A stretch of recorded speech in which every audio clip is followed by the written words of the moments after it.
Bonjour à tous. C'est quelque chose d'un peu différent sur ma chaîne. Aujourd'hui on part sur le Trans-Euro-Trail avec 3 amis. On vous emmène avec nous. On est parti de Sauveterre de Guyenne en Gironde et on va jusqu'à Vérac dans le Lot aujourd'hui. Donc par 3 tronçons du Trans-Euro-Trail. Là on est vraiment au départ, on a fait 30 km. Et on est déjà sur des petits chemins fort sympathiques. Là on est toujours en Gironde.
On voit qu'on a changé de département.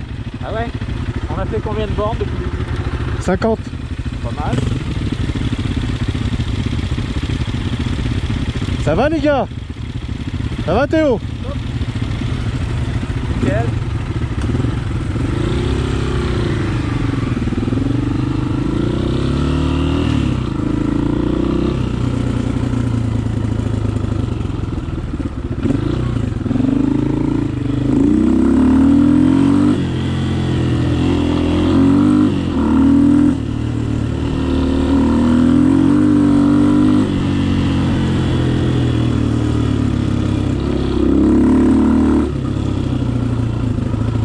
C'est pour ça qu'on est venu.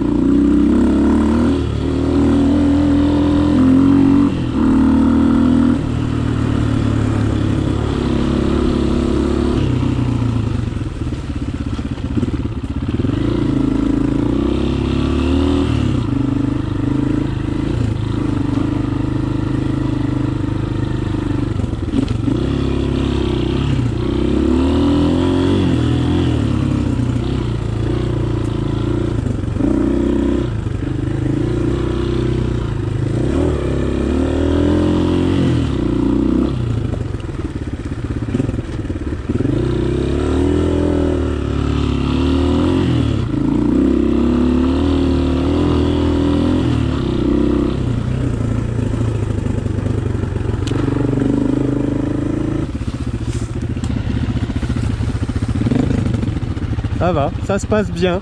C'est génial là, hein? Ah, le petit single là sur le côté. Dans les arbres là.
Bienvenue en Dordogne.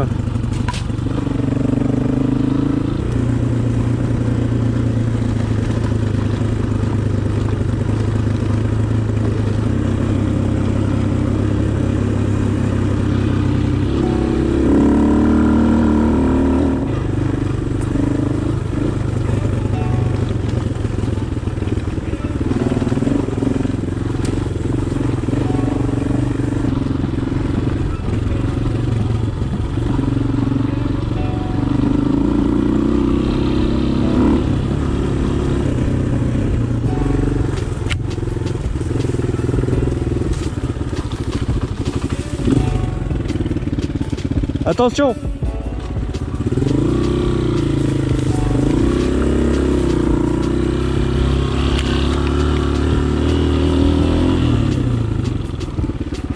Théo, il est mal engagé. Ouais, mais du coup j'ai ralenti, j'ai regardé, j'ai poussé un peu.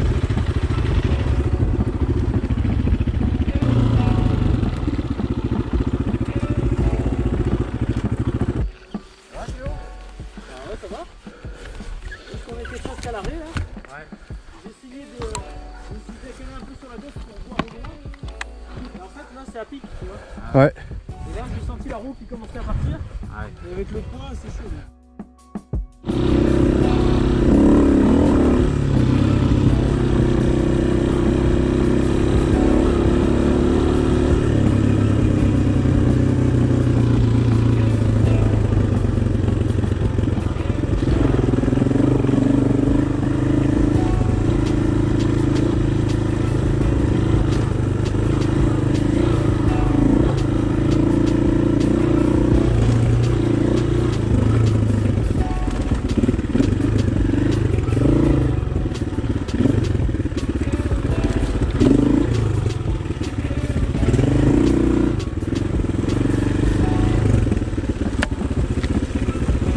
Merci le casque.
Là on est en Dordogne entre Bergerac et Sarlat.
Bonjour à tous et bienvenue sur le Trans-Euro-Trail. Aujourd'hui, notre deuxième jour de roulage. On part de Vérac et on remonte la trace qu'on a prise avant-hier. Hier, on a fait un petit jour de repos parce que la première journée a été intense. On a roulé pendant 10 heures. Et aujourd'hui, c'est Théo Backlife qui ouvre la trace sur son Ténéré 660, suivi de Midan qui est sur son CRFL 300 et de Damien qui est sur son Himalayan juste devant moi, que vous voyez là. Voilà notre premier chemin de la journée. Et moi je suis toujours sur mon fidèle 125 XLR de 99. Et ça attaque par une belle descente en caillasse. On va essayer de ne pas s'en coller une à froid.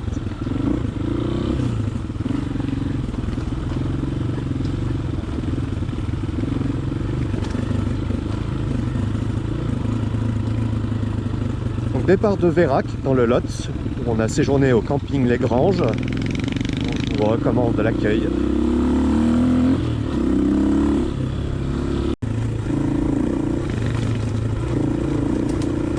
Voilà, on est parti pour une bonne dizaine d'heures. La météo est nuageuse, il fait frais. On a eu quelques gouttes de pluie, mais ça a l'air de se maintenir.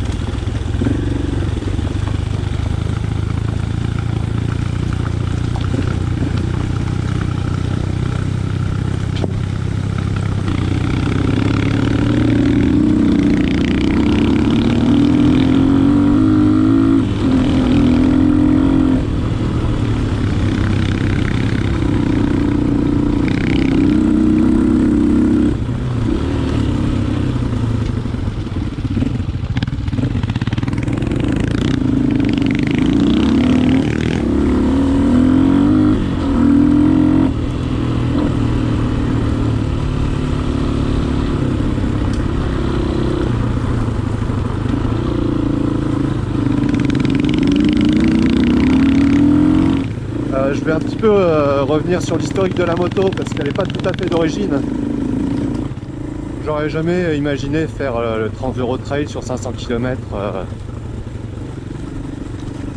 sur un 125 XLR. Mais au fur et à mesure des améliorations que j'ai pu faire sur la machine, je me suis un petit peu rendu compte du potentiel.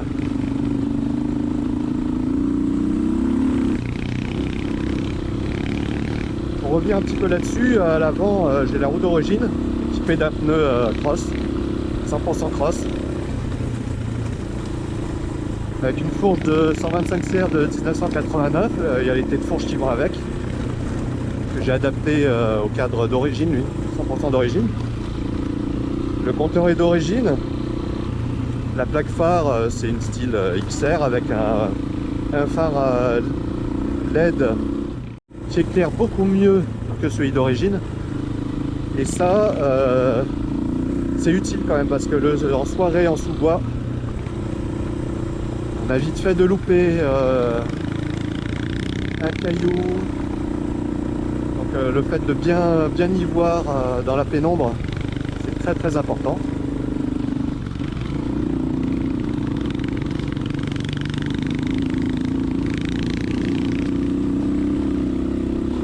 Le guidon, forcément, c'est pas le guidon d'origine, hein, c'est le guidon typé cross, avec des poignées très confortables. Ça, c'est indispensable pour pas avoir mal aux mains. Comme vous pouvez le voir, c'est assez rocailleux, on a tendance à se crisper au freinage dans les descentes, à serrer assez fort le guidon. Et même, je dirais, en fait, ce qui fait le plus souffrir, pour ma part, avec les pneus cross, c'est sur la route. En fait, les vibrations sur la route dues aux pneus cross.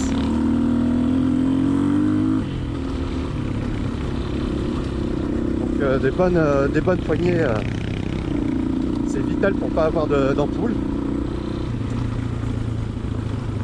Une ampoule, ça peut vite vous gâcher votre voyage, hein.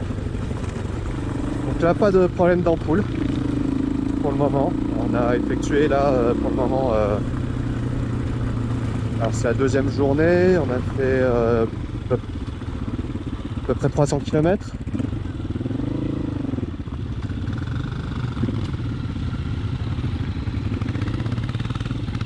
On passe du caillou à l'herbe. Ah, le Lot, c'est magnifique.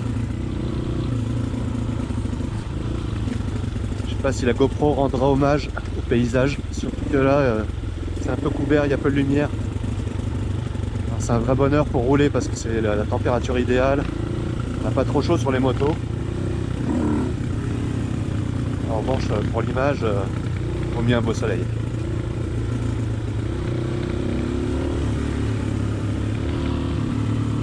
Pour en venir à la partie mécanique, j'ai donc le réservoir de XR400 qui fait un peu plus de 9 litres et qui m'emmène jusqu'à 200 km à peu près. Donc ça c'est bon, c'est pas énorme, mais c'est suffisant pour les traces françaises, hein.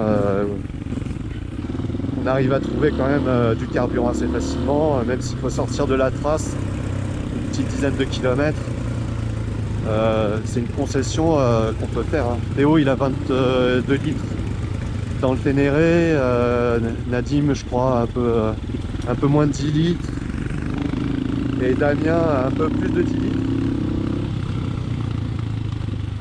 Et pour l'instant le carburant n'a pas été un souci du tout. En fait, on fait nos arrêts, on fait nos pauses là où il y a de l'essence. Ça permet de se dégourdir les jambes. Donc 9 litres et demi pour le moment. Sur l'allée, on n'a pas eu de soucis. On a joué la prudence au départ. Et puis quand on a estimé nos consommations respectives, alors on s'est dit on ira à tel point sur la carte pour ravitailler.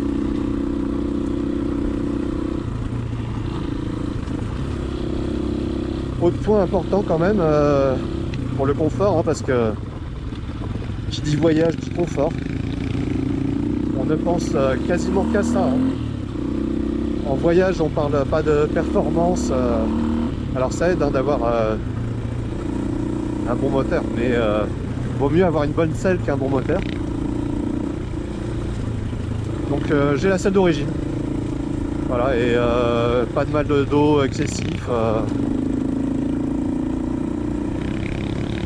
Je pense qu'on a tous les trois des selles relativement confortables parce que on s'est pas plaint de cette partie du corps. Bien sûr, au bout de 10 heures de route et de chemin, tout fait un peu mal.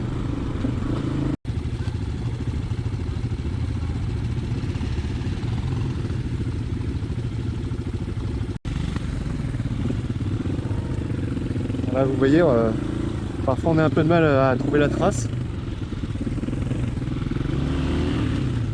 Pourtant c'est bien indiqué là, mais en fonction on reviendra un petit peu sur la navigation, mais en fonction du fond de carte que vous avez, là on a des fonds de carte différents pour tester un peu tout. En fonction du fond de carte, on voit pas la même chose.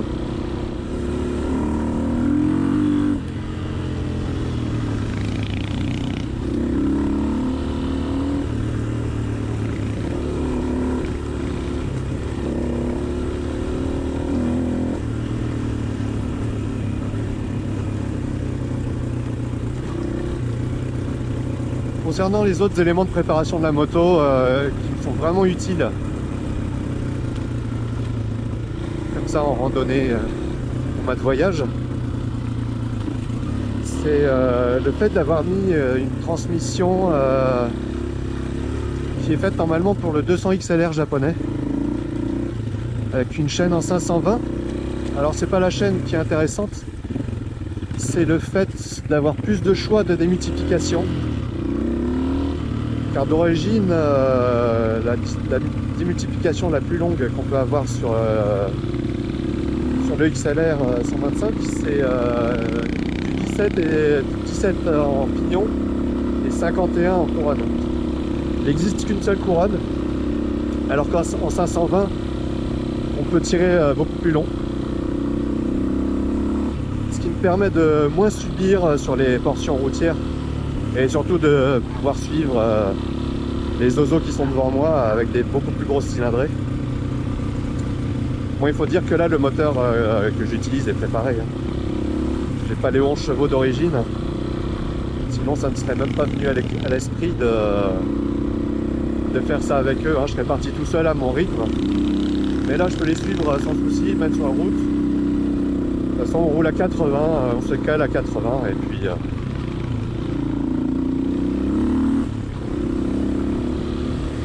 et on arrive quand même. De toute façon pour nous,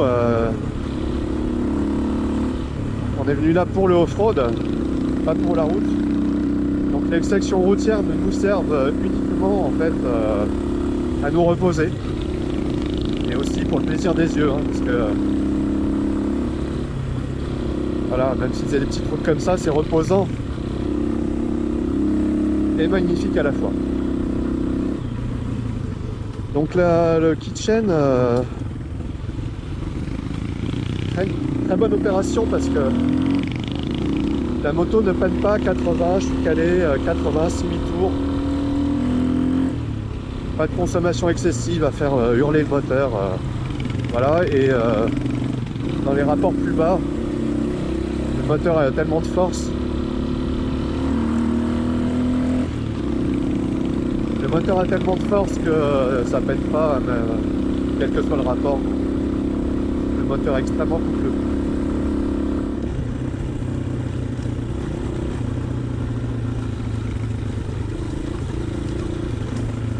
Là, on est sur des petits chemins rocailleux assez cassants. Et j'en profite pour vous parler du train arrière de la moto. Donc j'ai la roue d'origine, toujours avec un pneu cross. En l'occurrence à l'arrière c'est un Michelin Tracker. On est tous gonflés aux alentours de 1,5 kg pour être polyvalent, route, chemin. J'ai bien sûr le bras oscillant d'XR 350. Le bras oscillant d'origine en acier ferait tout à fait l'affaire. Celui-ci est un petit peu plus long. Alors ça a l'avantage en fait d'augmenter un petit peu le débattement mécaniquement. Donc là j'ai 24 cm de débattement à l'arrière et 33 cm de débattement à l'avant avec la forge de CR.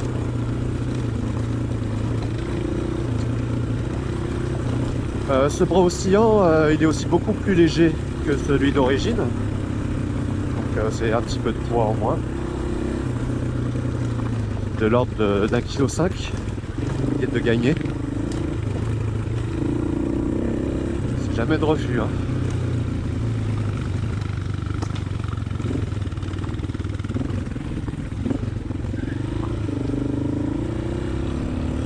À la moto, tout plein fait avec les bagages, je dois être aux alentours peut-être de 120 kg. Et il faut savoir que c'est moi qui transporte les outils à l'arrière. Les outils sont sanglés dans un sac étanche de 30 litres sur le porte-paquet à l'arrière. Et moi je suis pas léger non plus et le ressort d'origine de l'amortisseur du XLR est taré à moitié sur les spires. Sur le pas de vis de la pêche-charge, c'est taré à la moitié.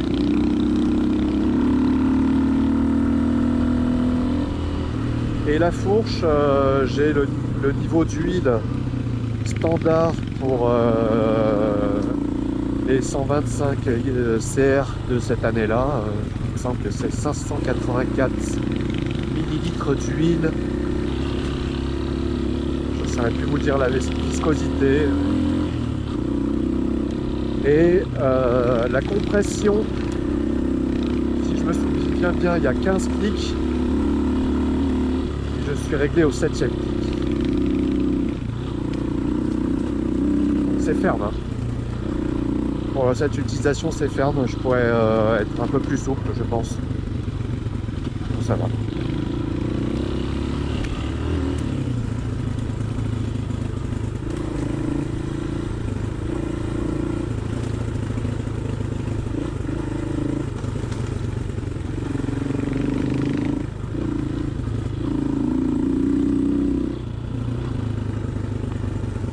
C'est marrant parce qu'on a des motos très différentes. Hein.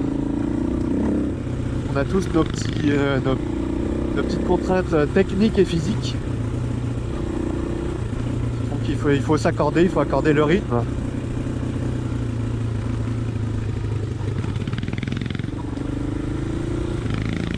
Voilà, c'est somptueux.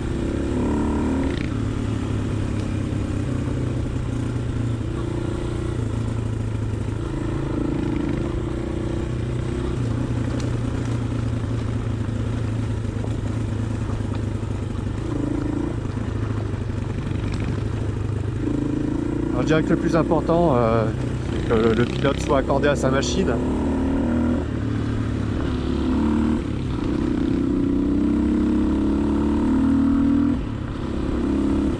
Comme je disais au début, un pilote de 54 ans aurait plutôt tendance à choisir une 1200 GS qu'un 125 XLR. Mais c'est pas du tout mon avis. Je pense que plus on est âgé, plus on a intérêt à prendre une moto légère. Voilà, honnêtement, je me régale sur les 125 XLR. Au montage final, vous verrez certainement beaucoup plus de off-road que de sections routières. Il faut savoir quand même que sur le Trans Euro Trail, sur cette partie-là, il y a pas mal de tout-terrain, mais il y a aussi de la petite route de campagne. Alors nous on est venu chercher du tout-terrain, mais j'avoue que quand même les petites routes de campagne sont vraiment magnifiques déjà. Ça permet de se reposer un peu les mains. Quand on a fait une bonne section de tout-terrain comme ça, bien cassant dans la caillasse.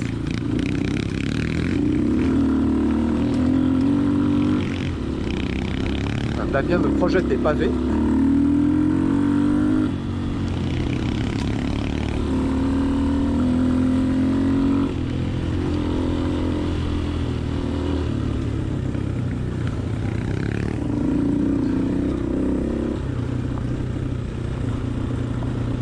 Et même les pavés, on les apprécie des fois.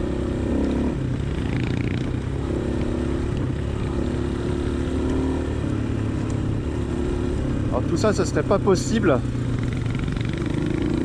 sans les gars qui ont ouvert la trace, bien sûr. Donc là, j'en profite vraiment pour les remercier chaudement. Et ceux qui les modifient aussi, qui les mettent à jour. D'ailleurs, moi, quand je vais rentrer, je vais comparer la trace qu'on a effectivement prise par rapport à la trace du TET. Et pour le moment,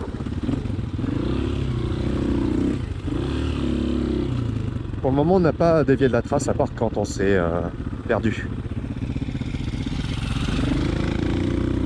De temps en temps, on cherche un peu, c'est normal.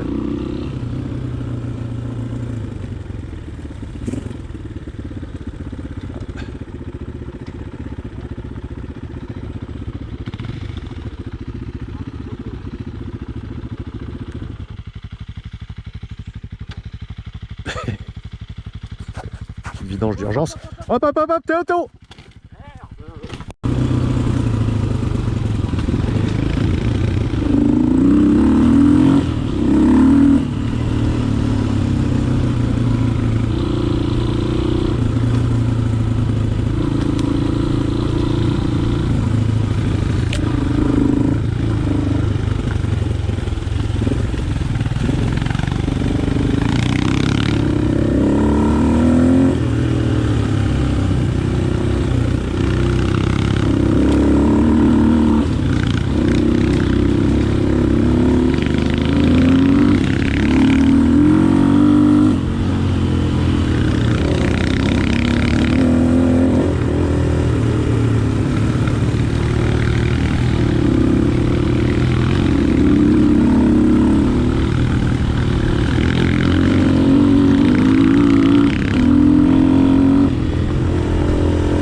conseille d'installer la trace sur votre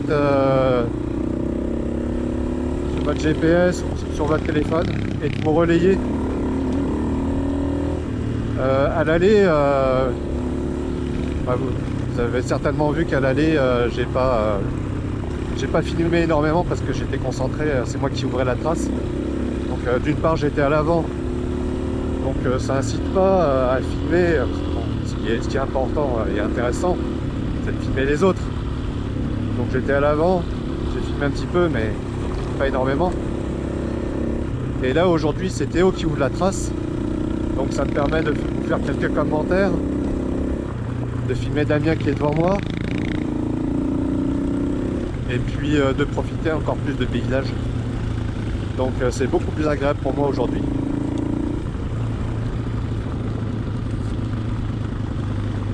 Donc faites pas porter cette tâche tout le temps même.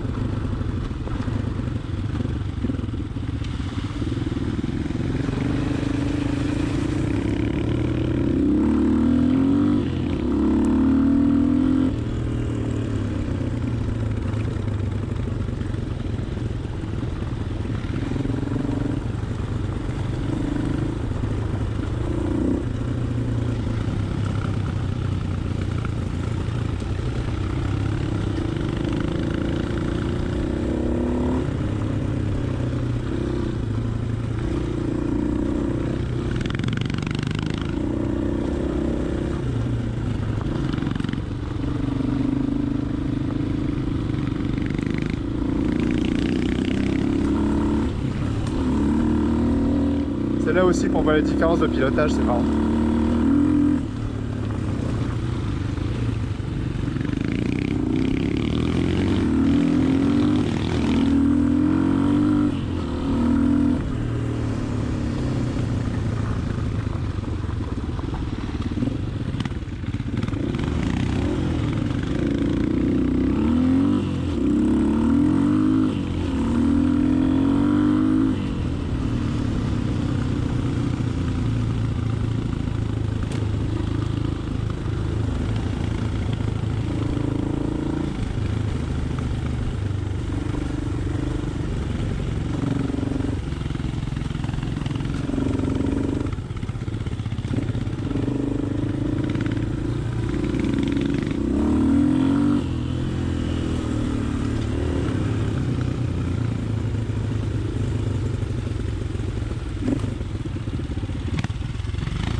C'est là qu'on voit, avec une moto très légère, on peut choisir sa trajectoire beaucoup plus facilement qu'avec une moto plus lourde.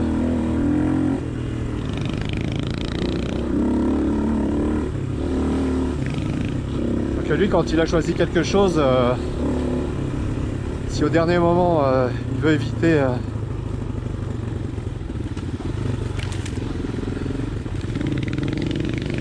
une flaque, ça va demander beaucoup plus d'efforts.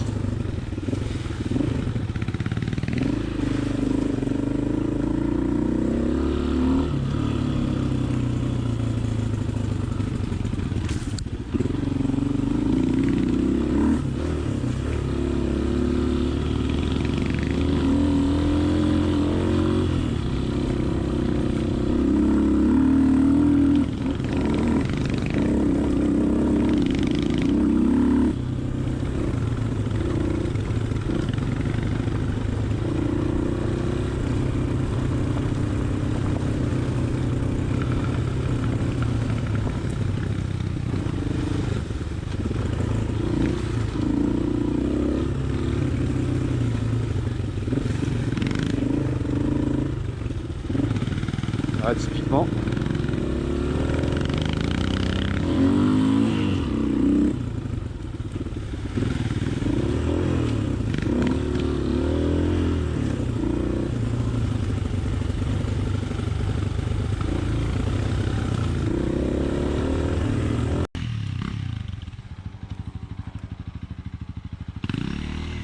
Ah, Midan a réussi à passer sans descendre de la moto.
Ah, c'est vraiment sympa ces petits chemins en forêt là.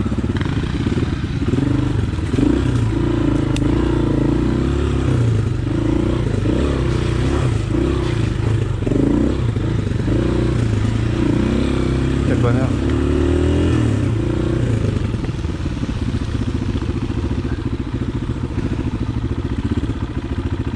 Un bon rétro aussi, c'est pas mal pour suivre les copains.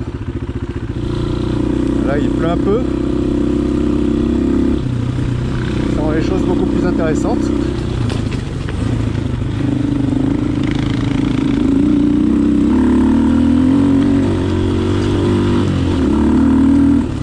Un petit peu plus technique surtout.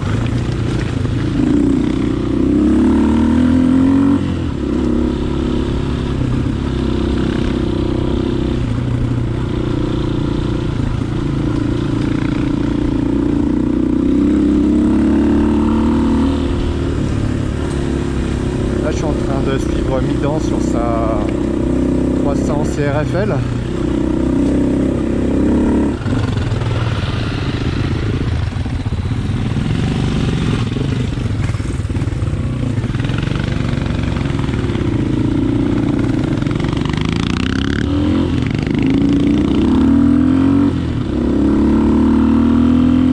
Voilà, un petit chemin un peu technique, petite route sympathique. Reposer.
Parfois on se laisse distraire par la beauté des paysages, la beauté de la piste, et c'est vrai qu'on oublie un petit peu de regarder la trace. Ça fait partie du plaisir.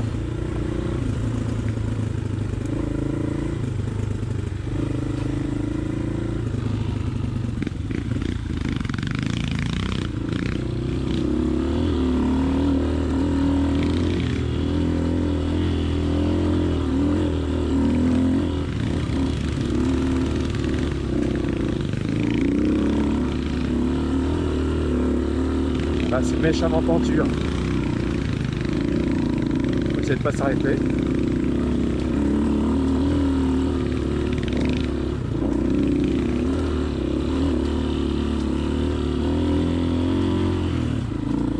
Inarrêtable le XLR.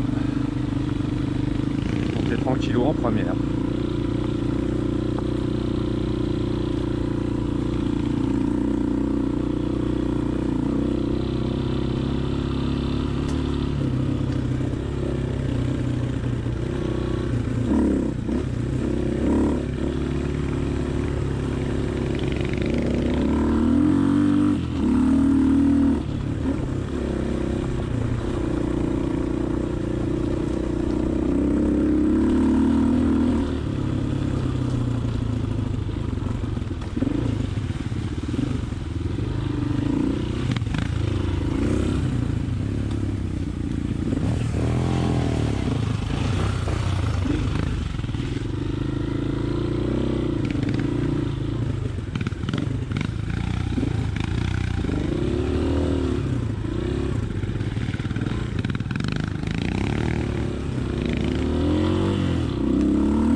Alors Damien se plaint un petit peu de son pneu arrière dans la boue. Mais moi je trouve qu'il évacue quand même pas mal. Pas instantanément c'est sûr. Mais là je vois vraiment que ouais, il est déjà tout propre son pneu.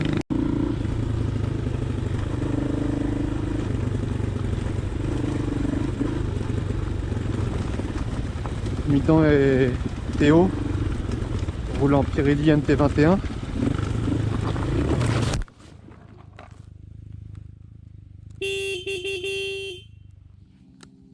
Bon, ça va.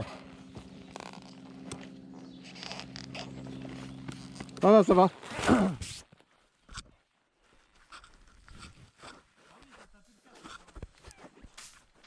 Ouais. T'as perdu l'avant? Ouais, j'ai glissé au freinage sur la pierre et... Ouais. Trace de l'impact. Là, je pense que c'est ton corps.